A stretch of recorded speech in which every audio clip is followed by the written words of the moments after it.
Makeup or jewelry? Mismo. Streaming service or insurance? Mismo. Bagong sapatos or savings? Mismo.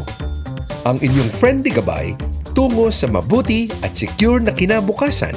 Maniguro dito sa Money Guro. One of the men behind the success of one of the Philippines' most followed and trusted financial brands, Cebuana Luwilier. Paano ba maging wise sa pera, maging young achiever, and umasenso? Let's learn from the expert and certified money guru. Meet John Henry Luwilier. Everyone wants to be rich, right? But you know the formula for this? Mga ka-Cebuana, I'm John Henry Luwilier, your money guru. Dito I'm sure you'll be able to get the best tips from the experts.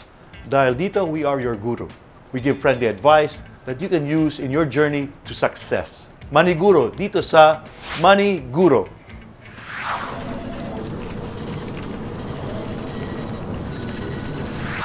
Do you want to be a successful businessman in the future? Hindi overnight yan. Dahil kailangan ng effort, time, and planning sa pagtatayo ng negosyo. Be mindful and be productive every day. At dapat, dedicated talaga sa goals. Dahil malay nyo, sooner or later, owner na pala kayo ng MSME business sa bansa. Ito yung medium-small enterprise na in-demand ngayon. And we will teach you how. Nowadays, getting to business is one of the ways to really earn money and make a living. Be it something that you're passionate about, like a food or clothing, and if you want to start to make a living out of it, or baka naman talagang business-minded ka, ever since you wanted to capitalize on your skill. Getting into business is definitely one surefire way to start earning and saving. And believe me, there are lots of ways to make that happen. But the question is, how and where to start? The answer is, listen and learn. With our extra special guest, Guro, we'll help you find out how to start and how to make your business a good one, the effective and productive way. And to help us, we have invited a legit and experienced man in this MSME industry. He is the owner of multiple businesses such as Mercato and EC Franchise. Through his knowledge and platforms, he reaches out to those who want to improve their skill and to start to have their own bread and butter. And so, with his advocacy to help many Filipinos in achieving their dreams, no doubt he is the best special guru for MSME aspirants. Let us all welcome the business king himself, no other than RJ Ledesma. Thank you so much, John Henry. Thank you very much for joining us. Thank you for having me. First things first, congratulations on your success. Thank you, thank you. Being successful in business is definitely a feat, and I'm impressed by your initiative to help our kababayans too. Now tell us, why get into business? Being an owner of multiple businesses, we want to know how it all began and what fueled you to get into the business. What led you to the successful business you currently have? Now, first of all, thanks so much for the opportunity to share my story over here, John Henry. And I think I want to also dispel the notion that all the businesses that you get into will be successful at the start. Kagaya mo rin naman, marami kang negosyong pinasok at may mga nagsucceed at may mga hindi nagsucceed. But the important portion is that from the businesses that did not succeed, you learn something from them and you're able to use that in the future. So I think the most important thing when people start to get into business ay yung tinatawag na growth mindset. Na that in every business that you do, may konting failure and you have to accept that one, but failure is just a part of the learning process to become a better businessman. Now, pangalawa, let's talk about getting into business. And I think this is what's very important. It's something I've learned from you, and it's something I've learned from all the different business mentors whom I've had in the past. And it's that you have to have what you call the entrepreneurial mindset. You look at the world through a lens of opportunity. Kagaya ko ngayon, di ba? I'm wearing a pair of glasses, right? Mm-hmm. So if I take out my glasses, I cannot see things clearly. But all of a sudden, when I put my glasses on, things come sharp and into focus. Ganyanin po pagdating sa mga negosyo. In my business called Easy Franchise, the biggest franchise that became popular during the pandemic was laundry. Why laundry? Because during the pandemic, diba, everybody was work from home. So while they were working from home, people could not do their own laundry. So what was the pain point these smart laundry franchises had? They said, okay, imbis na pupunta yung mga tao sa amin, we will create an app where all they have to do is just let us know. We will pick up the laundry from your house. We will wash it. We will send it back to you. So you're solving somebody else's pain point. So that's the first thing I often tell people. If you're going to put up a business, find out what is the business that solves other people's pain points. RJ, tama ka. That's so right. You know, a lot of entrepreneurs have to have a positive mindset. And that's something that's critical, and you're very right. The positive mindset, clarity to where you want to go, where you want to be. If you have that, focus is easy. That's right, that's right. Very right. And tama ka rin with what you said in your second point, that making sure that when you take a look at the business, you take a look at a business where there's an opportunity, not what's flooded or maraming tao nandyan na. Why be there? Why complicate your life when you decide to go to a business that has 5 to 10 other players? Take a look at something that's new. Yes, it may be more difficult, but that's where the opportunity is, and that's what makes a good entrepreneur. That's right. That's so right. Great points, RJ, and thank you very much. I'm looking forward to this great interview, because those first two are very, very good. I'm very happy that you said all that.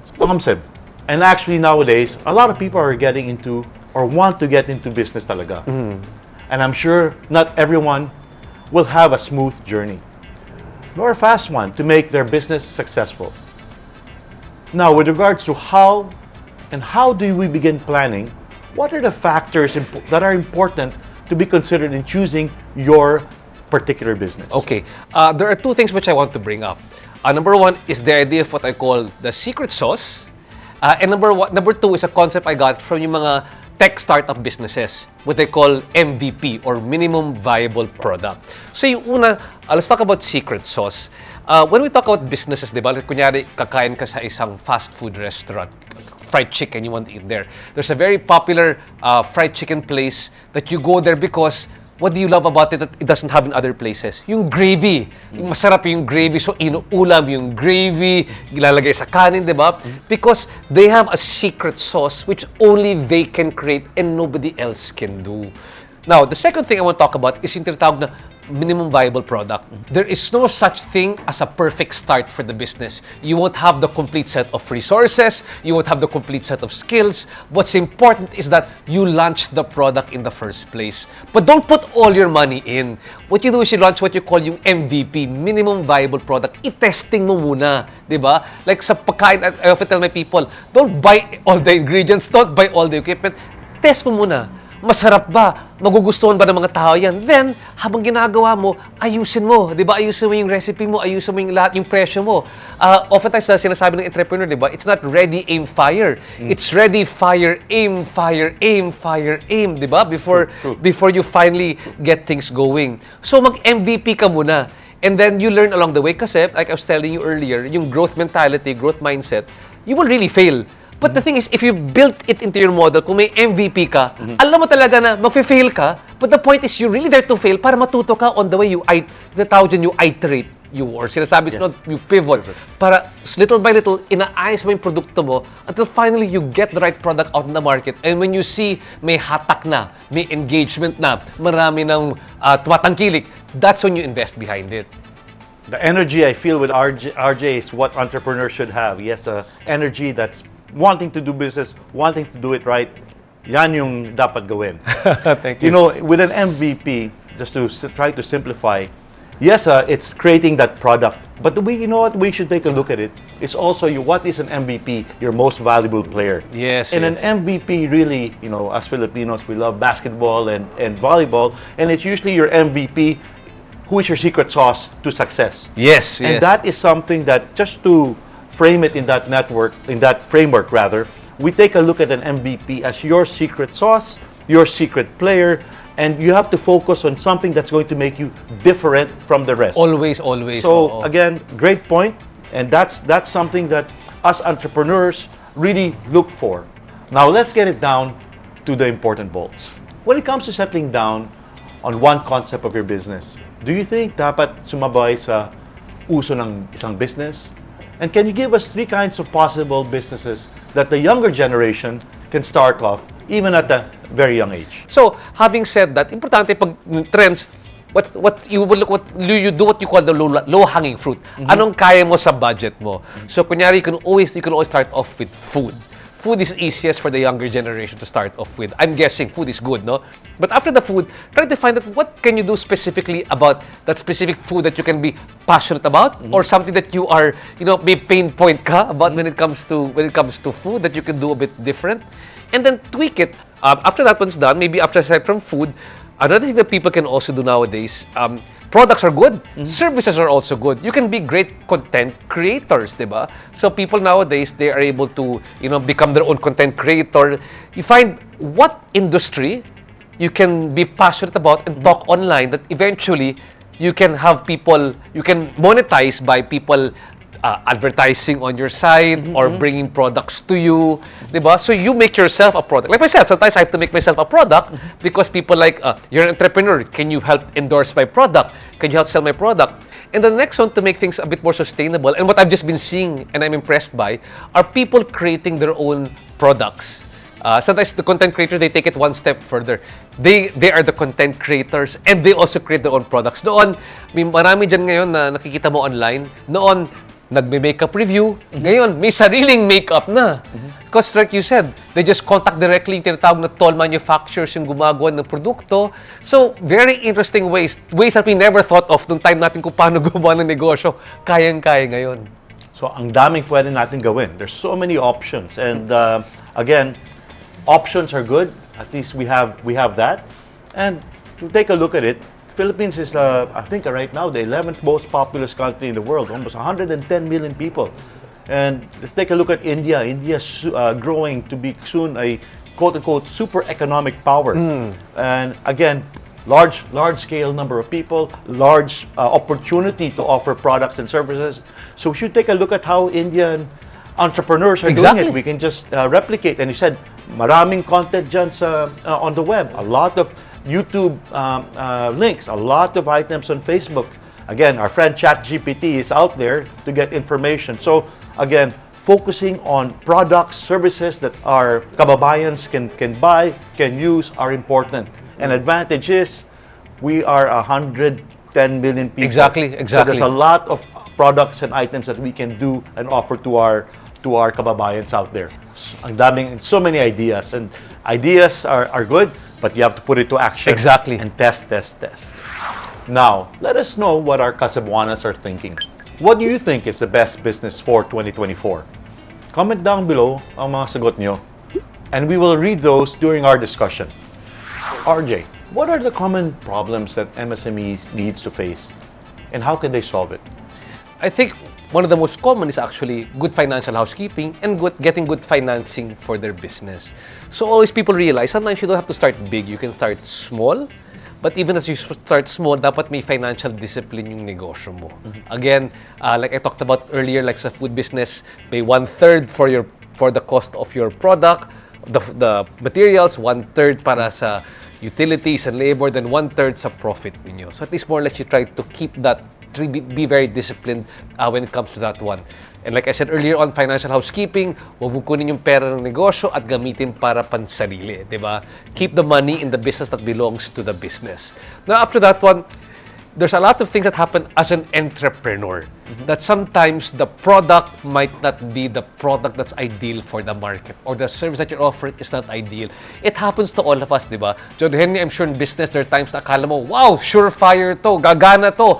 Pero pag nasa market ka na, naku, bakit walang bumibili? Bakit walang may gusto? But sometimes, you have to learn those things. But little by little, you fix. Diba? You fix one small part there, one small part there, one small part there. Then eventually, you'll see, that's how it's going to work. Same thing like for us. This one, when people created a product for us na called Bagnet Patong in Mercato Central, it was created because, yung tao, lasing na lasing, they needed to eat while they were hungry. And then, so they kept on saying, sige, lagyan natin ng tokwa, lagyan natin ng bagnet, lagyan natin ng gulay, lagyan natin ng itlog. Then bilang masarap pala, puro mga whatever they put. So all of a sudden, you have to, sometimes to be a good entrepreneur is experiential. And you have to go through problems, you have to go through these things because that's the only way you'll develop your entrepreneurial sense. But at the same time, what we call the entrepreneurial Grit, ibig sabihin niyan yung pag masama yung panahon or masama yung takbo ng negosyo, you don't give up. Sometimes, it's a learning process for you. Whether you fail in the business, you don't fail in life naman. You just fail in the business. It's teaching you a lesson on how to get better. Tama. Great ideas, RJ. And that's really right. You know, when you do a business, you have to have a right FGD, right, or focus group that you're taking a look at. And if you don't tap the right market for the test, it's a mistake because we are not the best test. Yes, we are when, not. When you do a test, dapat, you know, if you're going to do your food business and you're wanting to tap, let's say, students, so you have to make sure that that people that test the product are the students. It's common sense, but in many times you forget the common sense. Yes, exactly. So tama yung sinabi mo. It's really focusing on making sure that you know that your product suits the right market. And a very, very good example. Omsim. For sure in business, especially for first-timers, there are pros and cons that they need to consider before starting it right. Can you give our Casabuanas an idea what those are? And if they really are dead set in making a business, how do they manage the cons? Okay. So, I think one of the biggest pros when putting up a business, let's say I talk about easy franchise. When people want to put up a franchise business, you don't put in all your life savings into putting up the business. We often say that when you start off doing that business, it has to be some money that you saved for a rainy day. You put the money that's a bit extra into that business, right? Then you start off from there. And, you know, depending on what your state in life is, sometimes we tell them, don't leave muna your day job, di ba? Continue muna your day job and then see how your side business goes, right? And then as you keep on doing that business and you realize that that business eventually keeps on growing to the point that almost malapit na yung kita sa side business mo, sa totoong negosyo mo, then you can give it up, then go full-time into the business. Because for many times, they go, okay, all in na ako, that's right, but then you've got to be a bit practical about doing that business. But so just make sure that you have got some protection from when you enter the business. You'll put all the money in first, but grow it first, and then finally, when you're there, mag all in ka na. It seems that a lot of thought really goes into making a business, and it's definitely not an easy route. But with enough effort and investment, business really has the ability to make us rich and develop our skills, right? Through this, we can save and secure for our future. Now, let's read some comments about what is the best business for our fellow Filipinos for this year, 2024. From John Klein Gomez. For me, nothing beats the food business. It's always in demand because Filipinos love eating. From Ferdy Dugay. Apparel is okay. Clothes and shoes are good too because we, Gen Zs, are fashionistas. From Leslie Santos. Okay po yung milk tea and Korean products kasi marami pong K-pop fanatics. Really, really great starting points for business ideas. Congratulations to all your suggestions, mga Cacebuana! Awesome. Well said, and that's the end of our third episode and chit-chat with our extra special guest, Guru RJ Ledesma. I hope marami kayong natutunan today on how to start a good business and be an MSME owner. Before we end our episode, please share your messages and greetings, RJ, to our Cacebuana viewers. Maraming salamat, John Henry. Sa lahat po ng mga Cacebuana viewers, you can all be an entrepreneur. Again, just a reminder, you have to have the entrepreneurial mindset. Your idea is to turn yung mga pain points into your business opportunities. But when you do, please remember lagi, ano yung secret sauce ninyo? Anong kakaiba na pwede mo gawin na hindi kayang gawin ng ibang tao? And in the end, don't worry, sometimes kung makakamali ka sa negosyo, kung talo ka ng konti, that's okay. That's all part of the growth mindset. You will make mistake, you will fail, but sometimes your failure can become your greatest lesson. At sa lahat po ng mga food entrepreneurs na nakikinig dyan at gusto nyong ipakita, i-showcase yung inyong mga food products, please apply for Mercato Central. Just go to our Facebook page and we will help you become a food entrepreneur. We want you to be the next big food entrepreneur. Again, maraming salamat, John Henry Luwilier, ating Money Guro. Boss, thank you. Thank you again. Salamat. Thank you very Thank you so much. Thank you. Thought for the day. There's nothing you cannot learn kung hindi nyo muna susubukan. Just like in business. So let's start now. And that's it. Hope you guys learned a lot from our small talk. Remember, it's never too late to save and be rich. Omsim. Maraming salamat mga kasabuanas. Don't forget to like and share our videos for more saving tips and how to be rich. Stay tuned, Money Guro, dito sa Money Guro.